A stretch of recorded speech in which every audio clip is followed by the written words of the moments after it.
bahwa pelayanan Adminduk ini tetap terus berjalan karena ini merupakan kebutuhan yang tidak bisa ditunda juga oleh sebagian masyarakat. Misalnya untuk kebutuhan BPJS, rumah sakit, kemudian penduduk yang ingin melamar kerja, tentunya ini kan tidak bisa ditunda. Jadi kami tetap memberikan pelayanan di situasi pandemi, tentunya menyesuaikan dengan protokol kesehatan, di mana loket-loket tatap muka untuk pelayanan yang seperti dulu sebelum ada COVID kita buka, maka setelah pandemi COVID semua loket pelayanan kita tutup. Kita bukan berarti tidak melayani, tapi pelayanan pengurusan Adminduk dialihkan kepada layanan online dan layanan melalui WhatsApp. Dan loket kami rekayasa pindah ke belakang sini per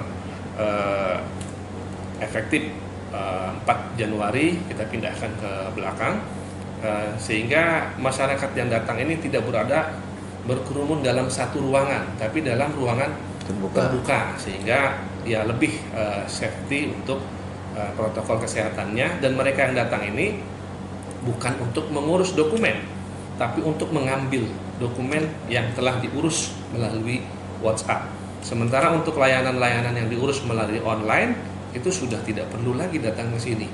Cuma faktanya masyarakat di Kabupaten Bekasi masih banyak yang katakan belum paham mengurus secara online, sehingga lebih banyak yang mengurus melalui WhatsApp. Sementara kalau WhatsApp ini ya kita masih harus bertatap muka satu kali.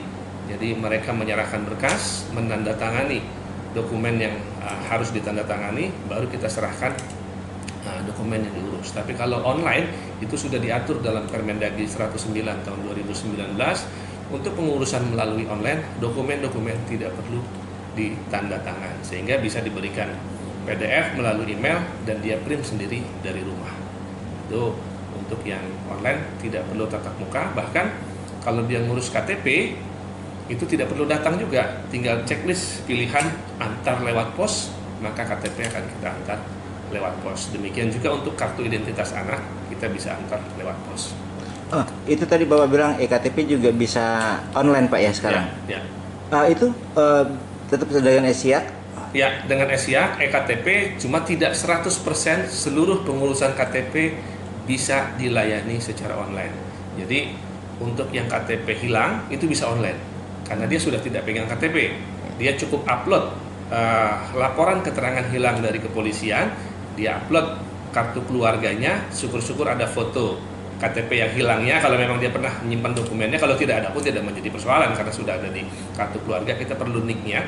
Nah, setelah diproses, kalau dia pilih lewat pos, ya itu KTP bisa diantar. Tetapi kalau penduduk yang baru pindah dari luar kota, ini tidak bisa mengurus, urus lewat online bisa, tapi setelah KTP-nya jadi, dia harus datang ke sini mengambil KTP. Kenapa? Karena dia masih megang KTP yang daerah asal. Jadi tata cara atau SOP perpindahan penduduk antar daerah ini juga sekarang berbeda. Kalau dulu KTP ditarik di daerah asal, kalau sekarang KTP diserahkan di daerah tujuan, ditukar dengan KTP baru. Kenapa? Filosofinya kan begini, kalau ada orang pindah dari Aceh, mau pindah ke Jawa, kalau KTP-nya sudah ditarik di Aceh, maka penduduk itu melakukan perjalanan dari Aceh ke Jawa tanpa membawa identitas diri. Makanya dirubah, KTP itu diserahkan di daerah asal. Pada saat dia mohon KTP baru, maka KTP lamanya dibarter. Kami tidak melayani kalau KTP orang pindah dari luar kota mohon dicetak tanpa ada KTP yang lama, kecuali dalam surat pindahnya oleh dinas tempat tinggal sebelumnya sudah ada tanda atau cap KTP sudah ditarik di daerah asal, itu dimungkinkan juga. Cuma surat keterangan pindah tidak bisa berfungsi sebagai surat keterangan pengganti KTPL karena surat keterangan pengganti KTPL punya format sendiri yang dikenal suket gitu. Jadi seperti itu. Jadi kalau KTP yang pindahan bisa diurus lewat online, kakaknya bisa diurus lewat online, tapi setelah jadi KTP dia harus datang ke dinas menukar KTP lama dengan KTP yang baru. Bagaimana dengan yang baru pertama kali bikin KTP, Pak? Kalau yang baru pertama kali bikin KTP, ini kan banyak cara. Yang pertama, kalau dia ingin dekat, dia tidak perlu datang ke dinas. Kalau orang di Cabang Bungin mau ngurus KTP datang ke dinas, kasihan, kejauhan. Silahkan datang ke kecamatan untuk melakukan perekaman. Jadi sebetulnya layanan kami untuk pendaftaran penduduk bagi yang sudah memiliki kartu keluarga Kabupaten Bekasi, semua bisa diurus di kecamatan. Jadi kalau dia mau bikin KTP, anak baru 17 tahun, cukup ke kecamatan, rekam di kecamatan, ambil KTP-nya di kecamatan. Di kecamatan, oh saya sibuk Pak, orang Tambun Selatan misalnya semua kerja. Setelah rekam, nggak ada yang sempat ambil, pilih di kecamatan juga. Di kecamatan juga menyediakan, saya minta diantar lewat pos, nanti petugas pos yang akan antar. Serang Baru, nah ini bukti. Mohon izin menyampaikan, alhamdulillah lancar pengiriman KTPL ke warga Serang Baru. Ini kan kecamatan lain sudah melakukan ini. Nah, sudah melakukan, ini bukti. Nah, berarti kalau ada ini berarti yang by pos Pak ya? By pos, ini by pos, ini kan. Nah, ini by pos, ini banyak saya malah belum buka-buka bagian. Nah, ini by pos, nah, udah nggak bisa terbuka malah karena kelamaan mungkin saya belum. Ya. Tapi sebagian udah terbuka. Nah, ini kan kait dengan NIK yang tidak valid ya, atau belum terkonsolidasi. Kalau istilah kami di Kemendagri itu belum terkonsolidasi. Ini silakan ajukan melalui Google Form yang sudah kami buat atau layanan WA untuk validasi NIK. Nah, ini yang bisa melakukan validasi atau konsolidasi data ini cuma admin dan operator di Kemendagri. Jadi kami di dinas nggak bisa melakukan itu. Kami bisa menginput, bisa memasukkan data. Ternyata pada saat ada data yang belum terkonsolidasi, ini kan masalah sistem aplikasi di kementerian. Itu kita cuma bisa membantu mengusulkan, yang mengeksekusinya, yang melakukan konsolidasi atau validasinya itu admin dan operator di Kemendagri. Dan ini terjadi bukan cuma di Kabupaten Bekasi, tapi terjadi di seluruh Indonesia. Dan inilah yang sering menjadi persoalan dan kami yang disalahkan karena bahasa instansi yang bekerja sama dengan Kemendagri kan bekerja samanya dengan Kemendagri, bukan dengan kami. Karena pemilik data penduduk ini Kemendagri, dalam hal ini Ditjen Dukcapil. Perbankan, nggak pernah ada perbankan yang PKS dengan saya, perbankan PKS-nya dengan Kemendagri. Nah, mereka memanfaatkan data warehouse Kemendagri. Sementara kami di dinas tidak diberikan hak akses ke data warehouse. Kita diberikan akses data ke data DKB, istilah Kemendagri, data konsolidasi bersih. Nah, data DKB ini dengan data warehouse kadang ada yang belum clean. Nah, pada saat terjadi seperti itu, yang bisa melakukannya bukan kami, tapi Kemendagri. Cuma instansi sering, misalnya penduduk datang ke bank mau buka rekening, begitu dibaca di card reader tidak terbaca.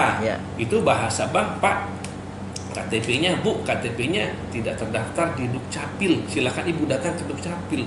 Akhirnya kami yang disalahkan, padahal datang ke sini pun kami tidak bisa melakukan sendiri itu, tapi kami mengusulkan ke Kemendagri. Nah, terkait waktu, ya ini juga bukan kami yang melakukan, ya kami memberi standar 2 kali 24 jam.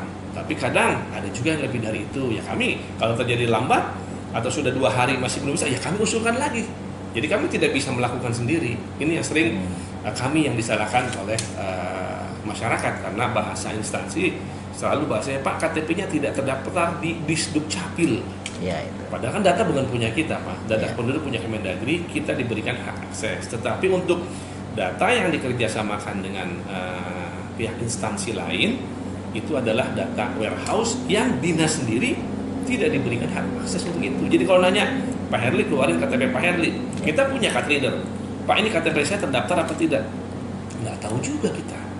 Karena yang kita baca di card reader kita ini data konsolidasi bersih, bukan data warehouse yang dikerjasamakan dengan instansi lain. Tadi Bapak sebut bisa lewat WA Pak?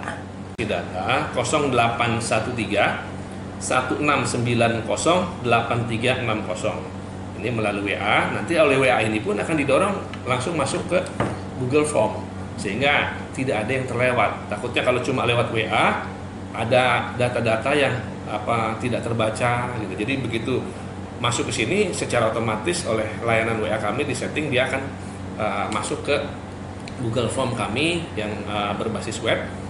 Dia langsung silakan mengisi NIK, mengisi nomor KK, kemudian mengisi permasalahannya apa, itu semua data kita kirim ke Kemendagri. Sehari bisa sampai 4.000. WA itu. Bukan WA, data yang kita kirim dari berbagai sumber. Ada yang Ah. kan, ada yang WA, ada yang langsung ke Google Form-nya, Iya. ada yang datang ke sini. Ya. Masyarakat karena dia dibilangnya tidak terdaftar di Dukcapil, mereka datang. Sebagian besar masyarakat yang datang ke sini, datang Ya. langsung, itu sebagian besar adalah urusan konsolidasi atau validasi data. Satu hari 40.000 Satu tuh, ya. hari 4.000. Masyarakat agar memanfaatkan layanan-layanan online kami sehingga katakan penumpukan massa juga bisa dikurangi, tatap muka bisa dihindari, karena tatap muka ini juga bisa menimbulkan pungli dan lain sebagainya. Ya. Tapi dengan layanan online itu sudah tidak ada celah untuk pungli. Pungli, ya. Nah, kalau ada masyarakat yang membantu mengurus, itu kan nggak ada urusannya sama kita. Kemudian dia minta bantu, kemudian Ngasih ada uang. uang jaket, itu lain, bukan urusannya, tidak melibatkan kita gitu kan. Karena dia nggak ngerti online, Pak tolong bantuin, kasih uang rokok, itu bukan urusan kita. Tapi di kita sudah tidak ada lagi kontak. Harapan saya tidak ada kontak dengan pemohon sehingga tidak ada pungli, dan alhamdulillah ada hikmahnya.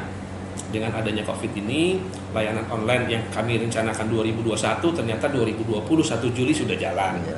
Kemudian layanan WA juga kita lakukan. Jadi kita banyak berinovasi, dan yang lebih penting buat saya masuk sini masih ada lah. Saya lihat oknum-oknum yang memanfaatkan layanan kami, berdiri di loket membantu masyarakat. Sekarang dengan layanan seperti ini, saya lihat sudah tidak ada lagi orang-orang yang memanfaatkan layanan kami, dan saya menghimbau kepada seluruh masyarakat Kabupaten Bekasi untuk mengurus sendiri dokumen admin duknya, mudah, cepat, dan gratis. Bahkan dokumen yang belum dikirim lewat PDF seperti KTP dan KIA bisa diantar lewat pos, dibayar dari APBD Kabupaten Bekasi. Masyarakat tidak perlu bayar, urus sendiri semua dokumennya sehingga membantu kami menghilangkan pungutan-pungutan yang ada di dinas.